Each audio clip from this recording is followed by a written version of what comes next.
बिस्मिल्लाहिर्रहमानिर्रहीम, अस्सलामु अलैकुम। आप देख रहे हैं GNN और मैं हूं तनसीर जैदी और मैं हूं इकरार रियाज। बुलेटिन में हमारा साथ देंगे जैनुल हसन भी। हेडलाइंस आप जान चुके। बुलेटिन का आगाज करेंगे अहम खबर के साथ। जुडिशल कमीशन इजलास से पहले जस्टिस मंसूर अली शाह ने एक और खत लिख दिया। जस्टिस मंसूर अली शाह ने सेक्रेटरी जुडिशल कमीशन को खत लिखा। खत में कहा गया कि रूल्स में आईनी बेंच के लिए जजेस की तैनाती का मैकेनिज्म होना चाहिए। आईनी बेंच में कितने जजेस हों, मैकेनिज्म बनाना जरूरी है। बेंचेस में जजेस की शमूलियत का पैमाना तय होना चाहिए। किस जज ने आनी तशरीह वाले कितने फैसले लिखे, ये पैमाना हो सकता है। कमीशन बगैर पैमाना तय किए Supreme Court, Sindh High Court में आनी बेंच तश्कील दे चुका है। जस्टिस मंसूर अली शाह ने जजेस तैनाती से मुतालिक रूल्स पर मजमूई राय दी। चीफ जस्टिस पाकिस्तान की ज़ेर सदारत जुडिशल कमीशन का इजलास आज होगा। जुडिशल कमीशन के इजलास का एजेंडा जारी कर दिया गया। सुप्रीम कोर्ट के आईनी बेंच की मुद्दत में तौसी एजेंडे का हिस्सा है। आईनी बेंच की मुद्दत 4 जनवरी 2025 को ख़त्म होगी। जुडिशल कमीशन इजलास के एजेंडे में आईनी बेंच का मामला शामिल। आईनी बेंच जुडिशल कमीशन की जानिब से 2 माह के लिए बनाया गया था। सुप्रीम कोर्ट का आईनी बेंच 5 नवंबर से 4 जनवरी 2025 के लिए बना था। अहम खबर से आपको आगाह करेंगे कि रावलपिंडी की सदादे दहशतगर्दी अदालत में 9 मई के 23 मुकदमात की समाअत। बानी PTI की एहलिया बुशरा बीबी ने खुद को अदालत में सरेंडर कर दिया। बुशरा बीबी ने 23 मुकदमात में दरख्वास्त जमानत दायर की है। बुशरा बीबी वकला के हमरा अदालत में पेश हुई। वकला का पैनल दरख्वास्त जमानत की पैरवी करेगा। इंसदाद दहशतगर्दी अदालत के जज भी कमरा अदालत में मौजूद हैं। तो इस हवाले से आपको अपडेट कर रहे हैं। वकला का पैनल दरख्वास्त जमानत की पैरवी कर रहा है और अहम खबर है जिसके हवाले से आपको बता रहे हैं। वकला का पैनल इस वक्त दरख्वास्त जमानत की पैरवी कर रहा है। इंसदाद दहशतगर्दी अदालत के जज भी कमरा अदालत में मौजूद हैं। अहम खबर है जिसके हवाले से आपको अपडेट कर रहे हैं। रावलपिंडी इंसदाद दहशतगर्दी अदालत में 9 मई के 23 मुकदमात की समाअत। बुशरा बीबी ने खुद को अदालत में सरेंडर कर दिया है। अहम खबर है जिसके हवाले से आपको अपडेट करें। वकला का पैनल दरख्वास्त जमानत की पैरवी कर रहा है और बुशरा बीबी ने अदालत के सामने खुद को सरेंडर कर दिया है। बुशरा बीबी वकला के हमरा अदालत में पेश हुई और वकला का पैनल दरख्वास्त ज़मानत की पैरवी कर रहा है। इस खबर के हवाले से आपको अपडेट कर रहे हैं। वकला का पैनल दरख्वास्त ज़मानत की पैरवी कर रहा है। बात करेंगे डिप्टी ब्यूरो चीफ इस्लामाबाद एजाज़ अहमद से। एजाज़ बताइएगा इस हवाले से। जी, बुशरा बीबी के वकील फैसल मलिक ने जो दहशतगर्दी की अदालत में बानी PTI और दीगर के भी वकला वकील हैं, उन्होंने 23 मुकदमात में बुशरा बीबी की जमानत की दरख्वास्त दायर कर दी है और उस हवाले से वो पैरवी भी कर रहे हैं। उनका मौक़िफ़ यही है कि बुशरा बीबी का 9 मई के वाक़यात से कोई ताल्लुक नहीं है और इसी बुनियाद पर उन्होंने दरख्वास्त दायर की है।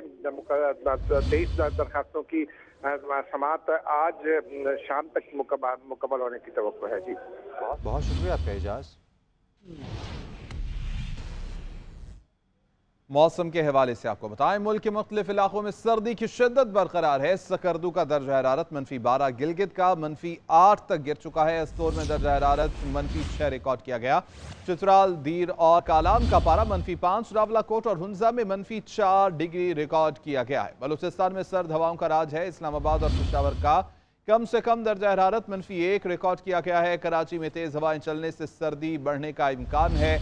पेशावर, सवात, चित्राल, दीर, मालाकंड, कोहिस्तान, मर्दान और सवावी मतला अब्र आलूद है। महकमा मौसमियात की बालाई इलाकों में आज बारिश की पेशगोई। लाहौर में 23 दिसंबर से बारिश बरसने का इम्कान है। दिसंबर में जाड़ा अरूज पर पहुंच गया। सर्दी की शदीद लहर और बर्फबारी से पारा नुक्ता जमात से नीचे गिर गया। सकरदू का दर्जा हरारत -12, गिलगित का -8, अस्तौर का -6 तक पहुंच गया। चित्राल, दीर, कालाम का -5, रावलाकोट और हुंजा में -4 डिग्री रिकॉर्ड किया गया। बालम जब्बा, चित्राल, मरी का पारा भी मनफी हो गया। बलूचिस्तान में बर्फीली हवाएं चल रही हैं। कलात का दर्जा हरारत -7, कोयटा ज़ियारत का -6, तालाब, चश्मे, सड़कों पर पानी जम गया। इस्लामाबाद और पेशावर का कम से कम दर्जा हरारत -1, लाहौर में 4, सक्कर का 6 सेंटीग्रेड रिकॉर्ड किया गया। कराची में तेज हवाएं चल पड़ी, सर्दी बढ़ने का इम्कान। पेशावर, चित्राल, दीर, स्वात, मालाकंड, कोहिस्तान, मर्दान, सवाबी मतला बरालूद है। महकमा मौसमियात ने बाला इलाकों में आज बारिश की पेशगोई की है। लाहौर में 23 दिसंबर को बादो-बारा का इम्कान है। मैदानी इलाकों में शदीद धुंध, हद निगाह कम होने पर मोटरवेज मुख्तलिफ मकामात पर बंद रही। और अब कुछ बात करेंगे मुज़ाकरात की। तो तहरीक इंसाफ से मुज़ाकरात के लिए कमेटी बनाने पर 1 आध दिन में पेशरफ्त हो जाएगी। वज़ीर-ए-आज़म के मशीर राना सनाउल्लाह ने कहा कि तहरीक इंसाफ के साथ हर मामले पर बात हो सकती है, लेकिन गारंटी नहीं कि कौन सी बात मानेंगे और कौन सी नहीं। अगर मुज़ाकरात से पहले ही ये कह दिया जाए कि ये बातें मान लें तो फिर मुज़ाकरात की ज़रूरत ही क्या है। उन्होंने कहा बानी PTI के खिलाफ 190 मिलियन पाउंड केस के फैसले का मुज़ाकरात पर कोई असर नहीं पड़ेगा। मौलाना के मुतालबात पर ऐसी सूरत हाल सामने आ गई है कि मसला जल्द हल हो जाएगा। मदारिस रजिस्ट्रेशन बिल के हवाले से अहम पेशरफ्त। वज़ीर आज़म की मौलाना फजल रहमान को मामला जल्द हल करवाने की यकीन दहानी। वजारत कानून को आइन के मुताबिक इक़दाम करने की भी हिदायत कर दी। वज़ीर आज़म शहबाज शरीफ से मौलाना फजल रहमान की मुलाकात। सरबरा JUI फ़े ने मदारिस के मौक़िफ़ से आगाह किया। मौलाना फजल रहमान अपना मुतालबा माने जाने के लिए पुरुमीद। मुलाकात के बाद मीडिया से गुफ्तगू में कहा, वज़ीर आज़म के सामने अपना मौक़िफ़ पेश कर दिया। 1-2 रोज़ में खुशखबरी मिलेगी। दोनों ऐवानों से बिल मंजूर होने पर अब एक्ट बन चुका है। सदर एक एतराज़ कर चुके, दूसरी बार बिल वापस नहीं कर सकते। मदारिस बिल के मामले पर वज़ीर आज़म हाउस में बड़ी बैठक हुई। सरबरा JUI मौलाना फजल रहमान वज़ीर आज़म शहबाज शरीफ से मिलने वज़ीर आज़म हाउस पहुँचे। मौलाना अब्दुल गफ्फूर हैदरी, सेनेटर कामरान मुर्तज़ा, मौलाना असद महमूद भी उनके साथ थे। मुलाकात में वज़ीर आज़म शहबाज शरीफ के साथ स्पीकर कौमी असम्बली अयाज सादिक, इसहाक डार, आज़म नज़ीर तारड़, अता तारड़, राना सनाउल्लाह, पीपल्स पार्टी के राजा परवेज़ अशरफ, कमर जमान कायरा भी शरीक हुए। मुलाकात में मौलाना फजल रहमान और वज़ीर आज़म के दरमियान मदारिस रजिस्ट्रेशन की तजावीज़ पर मस्बत पेशरफ्त हुई। वज़ीर आज़म ने मामलात को जल्द हल करने की हिदायत की। हमारे इस मौक़िफ़ का इंतहाई मुस्बत जवाब दिया गया और वज़ीर आज़म ने वज़ारत कानून को फौरी हिदायत जारी की, आप अमली इक़दाम करें। सरबरा JUI मौलाना फजल रहमान का कहना था कि वज़ीर आज़म ने हमारा मौक़िफ़ तस्लीम किया है। वज़ीर आज़म से मुलाकात के बाद मौलाना फजल रहमान ने मुफ्ती तकी उस्मानी से रब्ता किया और सरबरा JUI ने मुफ्ती तकी उस्मानी से मुलाकात से मुतालिक मुशावरा की। नाज़रीन, वज़ीर आला खैबर पख्तूनख्वा की ज़ेर सदारत एपेक्स कमेटी का इजलास कुर्रमी फ़रीक़ैन से असलहा जमा करने और 1 फरवरी तक इलाके में तमाम बंकर्स मिसमार करने का मुत्तफ़िक़ा फ़ैसला किया गया है। इजलास के एलामी के मुताबिक इंसानी हमदर्दी की बुनियाद पर इलाके का ज़मीनी रास्ता आर्जी तौर पर खोलने का फ़ैसला किया गया है। ज़मीनी रास्ते पर आमद-ओ-रफ़्त महफूज बनाने के लिए पुलिस और FC काफ़िलों को सिक्योरिटी फराहम की जाएगी। इलाके में फ़िरका वराना मुनाफरत फैलाने वाले तमाम सोशल मीडिया अकाउंट्स को बंद करने का फैसला किया गया है। कुर्रम के मसले पर किसी को सियासत चमकाने की इजाज़त नहीं दी जाएगी। सूबाई एपेक्स कमेटी इजलास में कुर्रम तनाज़े के हल के लिए बड़े फैसले। कुर्रम के दोनों फ्रीकैन से 1 फरवरी तक असलहा जमा करने और इलाके में कायम बंकर मिसमार करने का मुतफ़िक़ा फैसला किया गया। इजलास के एलामी के मुताबिक फ्रीकैन असलहा जमा करने के लिए हुकूमत की सालिसी में आपस में मुआहदे पर दस्तखत करेंगे। मुआहदे में रज़ाकाराना तौर पर असलहा जमा करने के लिए दोनों फ्रीकैन 15 दिनों में लाएअमल देंगे। इजलास में मुआहदे के बाद इंसानी हमदर्दी की बुनियाद पर इलाके का ज़मीनी रास्ता वक्फे से आर्जी तौर पर खोलने का फैसला किया गया। ज़मीनी रास्ते पर आमदोरफ्त को महफूज बनाने के लिए सिक्योरिटी मैकेनिज्म भी तरतीब दिया गया। पुलिस और FC काफिलों को मुश्तरका तौर पर सिक्योरिटी फराहम करेंगे। इलामी के मुताबिक फ्रीकैन जमीनी रास्ते हम वक्त खुला रखने के लिए किसी भी पुरतशद्दुद कार्रवाई से इज्तनाब करेंगे। खिलाफ वर्जी की सूरत में इंतजामिया रास्ते दोबारा बंद करने पर मजबूर होगी। इजलास में इलाके में फिरका वराना मुनाफरत फैलाने वाले तमाम सोशल मीडिया अकाउंट्स को बंद करने का भी फैसला किया गया। इजलास के इलामी में कहा गया कि कुर्रम का मसला सिर्फ इलाकाई नहीं बल्कि एक कौमी और संजीदा मसला है। किसी को इस हसास मसले पर सियासत चमकाने की इजाजत नहीं दी जाएगी। मसले पर बाद सियासी कायदीन की तरफ से सियासी बयानात काबिल अफसोस है। कुर्रम के मसले पर सूबाई और विफाकी हुकूमती और तमाम मुतल्लिका इदारे एक ही पेज पर हैं। इजलास में तेरा और जानी खेल में सिक्योरिटी की ताज़ा तरीन सूरत हाल का भी जायजा लिया गया। कैमरा टीम के साथ शाहिद जान, GNN पेशावर। वज़ीर आला पंजाब मरीम नवाज का स्किल्स डेवलपमेंट सेक्टर के लिए बड़ा इकदाम। स्किल्स डेवलपमेंट करने के वाले इदारों की कारकर्दगी बेहतर बनाने के लिए टास्क फोर्स बनाने का फैसला कर लिया। टास्क फोर्स में स्किल्स डेवलपमेंट के इदारों के अफसरान शामिल होंगे। तफसीलात जानेंगे नुमाइंदा GNN फसीउल्लाह से। फसीउल्लाह, बताइएगा क्या डिटेल्स हैं? जी बिल्कुल, वज़ीर आला पंजाब मरीम नवाज की जानिब से स्किल डेवलपमेंट करने वाले इदारों की कारकर्दगी बेहतर बनाने के लिए टास्क फोर्स बनाने का फैसला किया गया है। और ये टास्क फोर्स में स्किल डेवलपमेंट के इदारों के अफसरान जो हैं वो शामिल होंगे। मुताबिक जो रुकने पंजाब असम्बली हैं अदनान अफजल चट्ठा, वो इस टास्क फोर्स के चेयरमैन होंगे, जबकि चेयरमैन टेप्टा भी जो है वो टास्क फोर्स के कन्वीनियर होंगे। टास्क फोर्स में सेक्रेटरी सनत, सेक्रेटरी औकाफ भी शामिल होंगे, जबकि chairman Punjab vocational council, DG Punjab skill development authority, CEO Punjab skill development funds committee भी टास्क फोर्स में शामिल होंगे। और इसका मकसद यही है कि जो इदारे जो हैं वो स्किल्स डेवलपमेंट के लिए काम कर रहे हैं उनकी कारकर्दगी को बेहतर बनाया जाए। और ये टास्क फोर्स बनाने का फैसला जो है वज़ीर आला पंजाब मरीम नवाज की जानिब से किया गया है। जी फसीउल्लाह, आपका बहुत शुक्रिया। ज़रूरी मरम्मत के सिलसिले में कोयटा के मुख्तलिफ इलाकों में गैस फराहमी आज मुअत्तल रहेगी। गैस बंदिश का एलामिया जारी किया गया है। गैस की फराहमी सुबह 11 बजे से शाम 4:30 बजे तक मुअत्तल रहेगी। इसी हवाले से जानेंगे नुमाइंदा GNN अब्दुल जब्बार हमारे साथ मौजूद हैं। अब्दुल जब्बार, बताइएगा इस मुताल्लिक।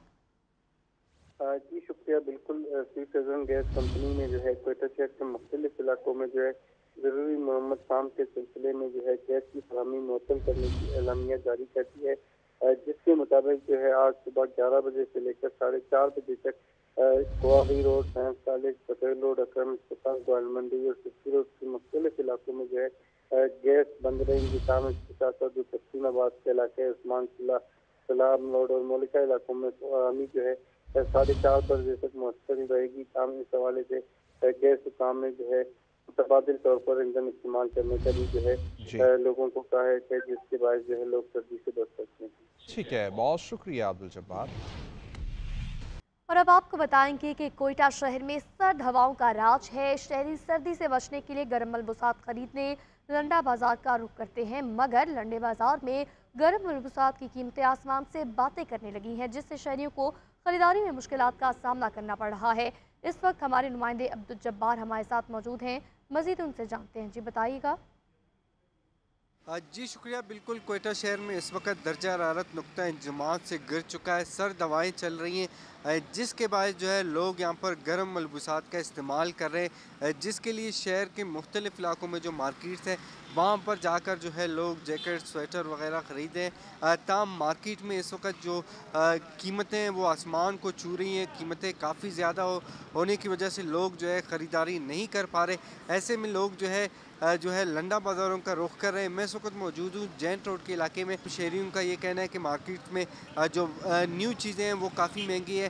गरीब अफराद जो है अपनी जिस्म को सर्दी से बचाने के लिए यहाँ पर लंडे बाज़ार में चीज़ें ख़रीदने आते हैं। यहाँ पर भी गर्म मलबूसात की कीमतें इस दफ़ा काफ़ी बढ़ चुकी हैं, जिससे के बायस उनको ख़रीदारी में काफ़ी परेशानी का सामना करना पड़ रहा है।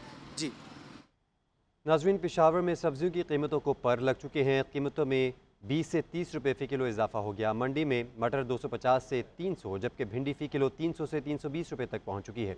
मज़ीद अहवाल बता रहे हैं हमारे नुमाइंदा इमरान खान। बिल्कुल, महंगाई है जो कम होने का नाम ही नहीं लेती। महंगाई के इस दौर में जहां पर दीगर अशया खुरनोश कीमतों में इजाफा हुआ है, तो वहां पर सब्ज़ी की कीमतों में भी गैर मामूली इजाफा हुआ है। इस वक्त हम पेशावर की सब्ज़ी मंडी में मौजूद है। मार्केट में मटर जो हैं वो 250 से 300 रुपये तक फ़ी किलो फ़रोख हो रही है। इस तरह अगर बात की जाए भिंडी की, तो भिंडी फ़ी किलो 300 से 320 रुपये, प्याज जो है 180 से 200 रुपये, टमाटर 180 से 200 रुपये फ़ी किलो फ़रोख हो रही है। इस अगर बात की जाए फूल गोभी की, तो वो फ़ी किलो 100 से 120 रुपये तक फ़रोख हो रही है। शहरियों का कहना है कि महंगाई के दौर में वो सब्ज़ी ख़रीदना भी उनके लिए मुश्किल हो गया है। शहरियों का ये भी कहना है कि मार्केट में प्राइस कंट्रोल्स के हवाले से कुछ चेक एंड बैलेंस नहीं है। उनका ये भी कहना है कि एक दिन सब्ज़ी की एक रेट होती है तो अगले दिन उसकी रेट जो है वो डबल हो जाती है। शहरियों ने मुतालबा किया है कि महंगाई के इस तूफ़ान पर काबू पाने के लिए ज़िला इंतज़ामिया और महकमे फूड को अमली इक़दाम उठाने चाहिए और आवाम को रिलीफ फराहम करें। जी आपको बताएं, पेशावर में वफाकी वज़ीर दाखिला मोहसिन नकवी की चेयरमैन कौमी वतन पार्टी आफ्ताब अहमद खान शेरपाव की रिहाइशगाह आमद हुई है।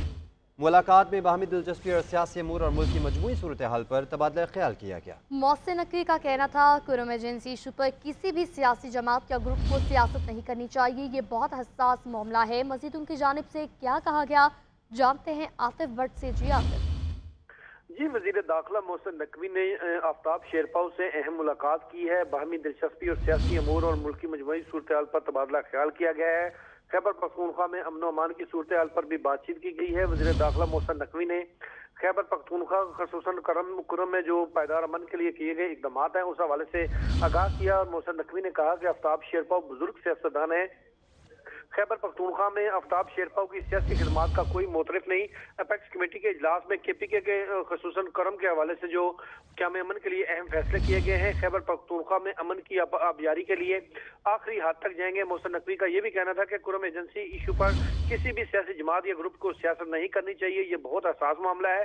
कौमी वतन पार्टी के सूबाई सदर सिकंदर शेरपाव जो है इस मुलाकात में भी मौजूद थे। जी ठीक है, अपडेट करने के लिए आपका बहुत शुक्रिया। खेल के मैदान से आपको बताएं कि शाहीनों ने जनूबी अफ्रीका के खिलाफ क्लीन स्वीप पर अब नजरें जमा ली हैं। कौमी टीम जोहान्सबर्ग में मौजूद है, खिलाड़ी आज प्रैक्टिस करेंगे।